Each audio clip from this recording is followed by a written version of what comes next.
Hazrat Zayd bin Arqam radiyallahu anhu says that he during a battle heard Abdullah bin Ubay say, "Do not expand on these people who are along with Allah's Apostle sallallahu alaihi wasallam until those who are around him must get disconcerted, and if we return to Medina, surely the vulnerable will expel the mean."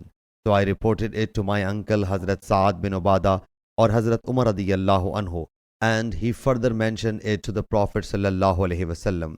He sallallahu alaihi wasallam then called me, so I narrated him this matter, whereupon Allah's Apostle sallallahu alaihi wasallam summoned Abdullah bin Ubay and his companions, but they took an oath that they had not said that.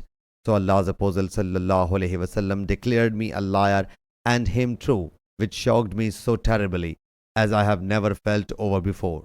So I retired to my house. My uncle thereupon said to me, "Why would the Prophet sallallahu alaihi wasallam have declared you a liar and displeased with you if you had not done so?"